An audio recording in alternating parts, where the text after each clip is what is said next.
What's going on, shoe family? Kyle here from Does Kyle Dig It, the volleyball focused shoe review channel where we take signature and performance basketball shoes and review them for the sport of volleyball.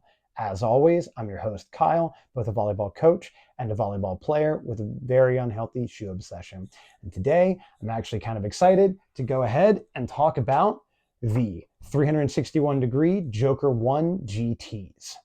As always, if you like this type of content, please like and subscribe. Drop down in those comments and let me know what you think about the Joker 1 GTs. But without further ado, let's go ahead and get into them.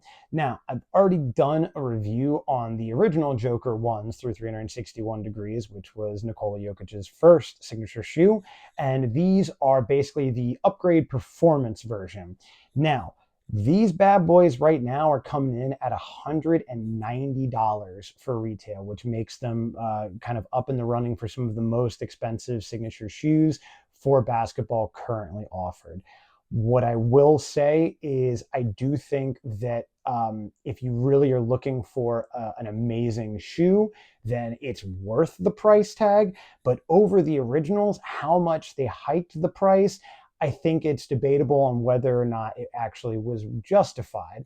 But with that being said, let's go ahead and let's get down into the breakdown of these shoes.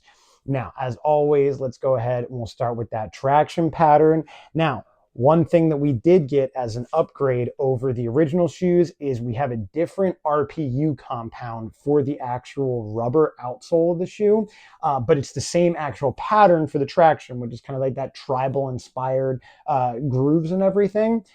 This upgraded compound is awesome. Any dust performance issues that were in the original model, these kind of killed. Even with the translucent kind of rubber that I had on these, it was relatively minimal on the dust pickup and really, really easy to wipe off. So just traction, really, really high-end stuff. I was stopping hard in these bad boys. They are probably the second hardest stopping shoe or in the running for that position amongst all of my shoes, only being beaten out by one contender. So really definitely like the traction on these. I'd say 10 out of 10, great stuff. High-end traction, really good, and definitely that little upgrade over the original models. It is relatively significant. Is it significant enough to justify that price tag? That is definitely the question going forward. But that'll wrap up traction. Let's go ahead and let's talk about that cushioning and comfort and everything. These shoes were awesome to step into. So it's CQT Extreme foam that is on the entire interior of the shoe. You've got a nice little kind of soft mesh strobe board that rests on top of that foam, and it feels really, really good. Step and comfort was awesome on these. The cushioning, though, I think that is really kind of not to be underestimated.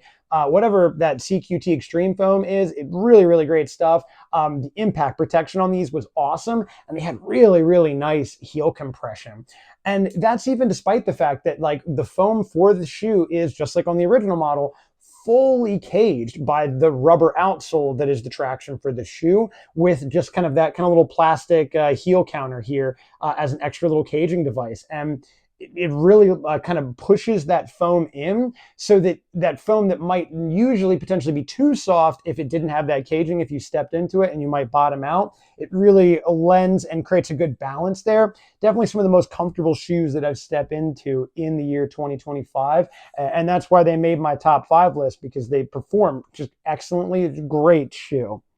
Now, that'll go ahead and that'll wrap up our cushioning and support. I would say 9.5, 10 out of 10 on cushioning. It's why that they made the high-end list, because they are such a good shoe. Just, not to be underestimated.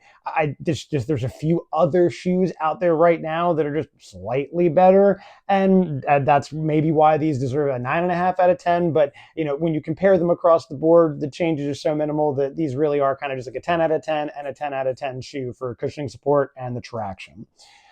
Now, as we make our way up the shoe and we start to talk about that lockdown and support, this is where we also get a few extra material changes. One being that we do have a full carbon fiber plate that actually is running through this shoe. The original ones just have a regular plastic midsole and a midfoot plate. These have a carbon midfoot plate, so you definitely get a little bit more rigidness and more bounciness over the original model. You still get kind of a faux leather material that runs on up the shoe. Nothing crazy different over the other ones. It's a little bit more kind of plasticky and rigid right here around where the actual lacing is to give you a little bit more stability. But it's not so plastic that I guess it would dig into your foot unnecessarily. As we come on up, what I really do like is we get plenty of nice plush cushioning that goes all the way around the inside here of the heel of the shoe, as well as we get a tongue that is, I would say it is a quarter booty construction. It is fully attached on the outsides of either shoe, right? But then on the interior connection, it's actually more like a half booty construction. Very interesting, but you get a nice good plush padding that runs almost like halfway down the tongue of the shoe. Makes it really comfortable and really good cushioning and padding all the way around the top of the shoe, so that when you lace down kind of the standard laces, you get really good lockdown and support. I definitely enjoyed these shoes. Now, they don't have a super wide outrigger here when you're coming out for your lateral movements, but that traction is so superior that it doesn't really matter, and it does create a nice little high squeak when you're making your movements. They do have that if you're into that type of thing. Now, as we go ahead and we wrap up the actual lockdown and support of the shoe, I will say, just like the previous categories, 9.5, 10 out of 10.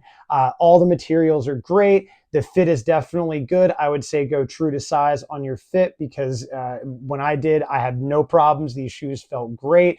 The material definitely feels weird up here, but when you break it in, it gives a little bit, but not so much that it creates too much room inside of the shoe. And you do have a nice kind of rounded shape here in the heel, so you get nice heel to toe transition when you're making those big heel dominant strides, or if you're coming in for those big penultimate strides on your jumps. So yeah, overall, I'd say lockdown and support is really, really high quality on this shoe. Definitely felt comfortable on foot. And I know that I said go true to size because this material is going to break in a little bit and give you a little bit more of that roominess. But I will say this shoe definitely smelled a little bit snug in the toe box when I did go true to size. So if you do have a little bit of a wider toe, or a little bit more, kind of like you need a little bit more of that space in your toe box, I would potentially recommend going up half a size.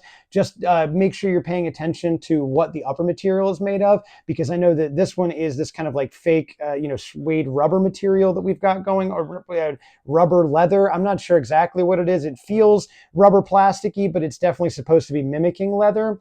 It definitely breaks in a little bit, but I know that there were other colorways that had different upper materials. Just make sure you're paying attention to what the upper material is on what colorway. And then also you got to pay attention when you're talking about the different upper materials and the colorways to talk about all the different versions there are of this shoe. Currently, I believe that there are 4 or 5 different versions of the Joker 1. I have the Joker 1 and the Joker 1 GT. There's also the Joker 1 SE and the Joker 1 PEs, or maybe it's the GT PEs. There might be 2 different PEs in some of those. All I know is that there's a ton of different versions of the shoe. There's a version of the GT that actually has a little bit more material here on your actual upper. So it's more of almost like a high top material. So if you want something that's a little bit more high top looking, or something that feels a little bit more high top, then make sure you're paying attention, because one of the versions of the shoe does have that little bit more high top to it. Just there's so many versions of it, it's hard for me to keep track at this point whether it's the SE or the PE version that has that extra material to it. And then I do know that in the newest one that just came out, which I believe is the SE, there's definitely a very different upper material and design going on there. So like I said, when you're actually, looking at getting a pair of these, just make sure you're paying attention to which versions you're actually looking at, so that you're getting the, GT performance model that has that QTE extreme foam, the upgraded, better RPU outsole for traction, and has that kind of like, quarter booty upper thing going on here for that nice, snug, comfortable one-to-one fit. But as long as you're paying attention and you get the right model, the Joker 1 GTs are awesome performers. They're really, really fun shoes, and that's why they made my top 5 list. That being said, I do enjoy the Joker 1 GTs. Kyle does dig these shoes, but let me know what you think down in the comments. Are these shoes actually worth the very significant price bump over the original signature release model for the, relatively minimal but very important performance upgrades that they did do to the shoe? You let me know what you think. I dig these shoes. I think they're a fun shoe. And I would recommend them for pretty much any position on the court. I think that they're going to be an awesome performer, even for your DS Libero positions. I mean, they have excellent traction. They're very comfortable, but they definitely have that cushioning support that's really going to lend itself to a hitting position really, really well. But that'll go ahead and do it for this edition of Does Kyle Dig It? This has been Kyle signing off.